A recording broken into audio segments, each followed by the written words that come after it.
أعوذ بالله من الشيطان الرجيم بسم الله الرحمن الرحيم واستعينوا بالصبر والصلاة وإنها لكبيرة إلا على الخاشعين الذين يظنون أنهم ملاقو ربهم وأنهم إليه راجعون صدق الله العظيم.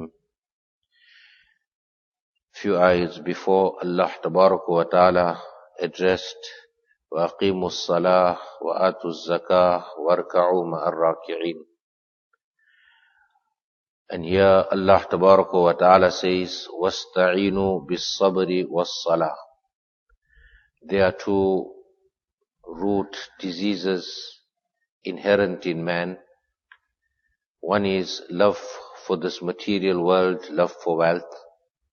And the other is love for status, love for fame, love for honor and dignity. In Aqimus Salah and Atus Zakah, Allah Tabaraka wa Ta'ala addressed it in a different way, that these two diseases, these two ills are so inherent.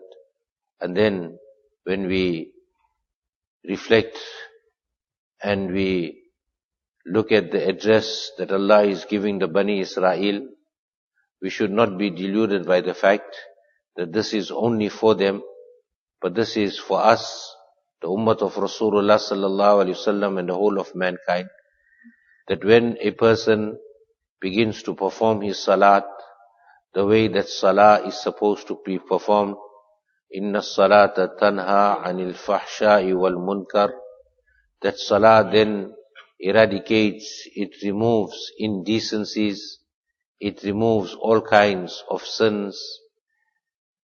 And hence, one of the qualities of salat that comes into a person is that of tawadu, humility, humbleness, what is known as inkisari. A person then understands his real worth. And when one understands his worth, man begins to humble in front of Allah, and man becomes humble in front of others also. So this is treating the disease of the love for fame, that love for honor, that love for dignity. وَآتُوا الزَّكَاةَ, and give out your zakah.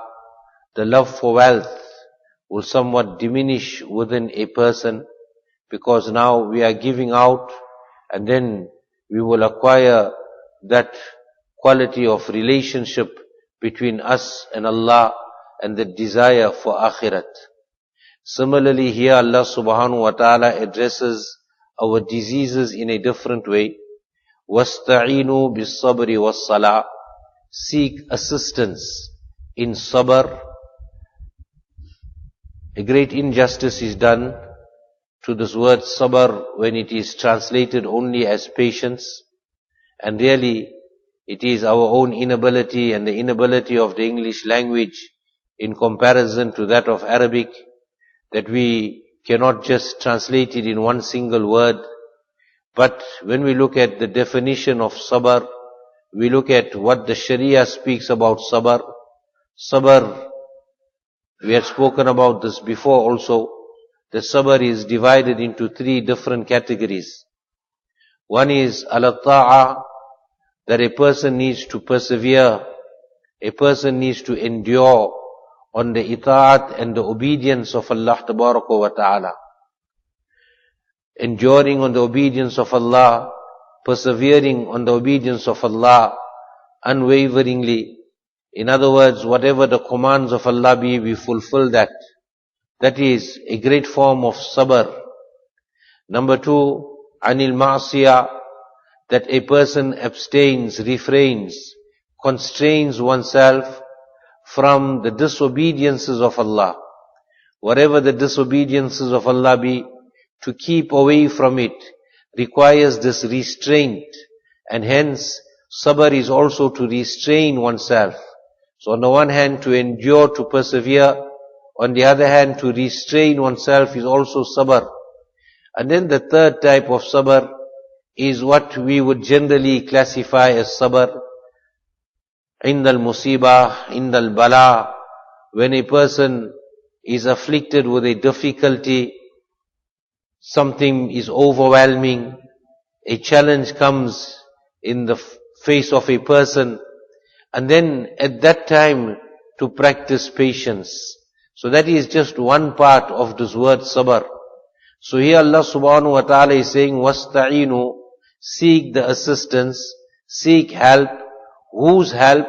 The help of Allah tabaraka wa ta'ala, by making sabr part of one's life. And again, innama yuwaffa sabiruna ajrahum bighayri hisab. Allah subhanahu wa ta'ala will reward that person who has these qualities of sabr without any hisab. In other words, Allah will grant an infinite remuneration, an infinite reward, because sabr cannot be quantified. We cannot quantify how much of sabr a person has, because it is so vast, and of course, it is a quality that comes within a person. So addressing the diseases and the illnesses, Allah subhanahu wa ta'ala says that we cannot possibly come out of our spiritual maladies, and for that matter our physical illnesses also, without the help of Allah tabaraka wa ta'ala.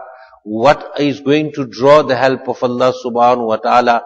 The first is as-sabr, and that is to persevere, to endure, to restrain, and to practice patience, and that is only for the sake of Allah. May Allah ta'ala give us the tawfiq. Subhanallah wa bihamdihi, subhanakallahumma wa bihamdihi, nashhadu an la ilaha illa anta nastaghfiruka.